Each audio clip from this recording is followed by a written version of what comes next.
Propagation lighting. Okay, first thing with propagation lighting is timers. Use a reliable timer. There's a lot of cheap timers out there. It's just, you know, as I've said, we want the 18 hours on, 6 hours off. You want kind of Graslini timers, these kind. This will run nicely. Then they do timers like this, which are heavy duty timers, and these have a contactor in, which will run up to 1,000 watt light. But it does protect the timer. The contactor is only there to protect the timer. A lot of timers, cheap ones and things, if you're running a bigger light, if you've got a lot more to propagate, you could have a bigger light, higher wattage, and a normal timer will just pop. So for the sake of a fiver, sometimes it's worth buying a heavy duty one just to do the job. Anyways, so I'll start with that then and go for a 150 watt lamp here. This is a 150 watt dual spectrum high pressure sodium lamp. These can be used. You want them 30 centimeters away from the top. The 150 lamp isn't that strong, but it does really nice propagation.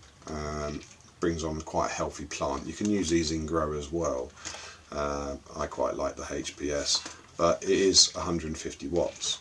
Now if you're doing obviously only a few plants, you want to keep it a bit smaller, but then you've got things like this. It's one of my all-time favourites. This is your T5, so you've got two T5 bulbs in here, 24 watts each. So as you see, the wattage has come down considerably, but you can put one of these above a propagator, and literally just an inch above the propagator is enough, and you'll get a lot of light out of these. These produce a very lovely plant, one of my favourites. The way things are going, everything's changing anyway, so I'll explain that with the LED. This is a T5 bulb. You've got a little 2-prong on the end, but each one's 24 watts, and you can get single units of those as well. I just don't have any in stock at the moment, waiting for them to come back. LEDs. You can buy LEDs as well now. LEDs are becoming very popular. A blue-white light spectrum. This one here is 24 watts. So again, very low wattage, a very high light output for the money. A lot of new plants and genetics, they're being manufactured under LED, so when it comes through to popping the seed and getting them going, they respond well to LED. A lot of the older genetics might not respond as well to them. That's where we come back to the T5.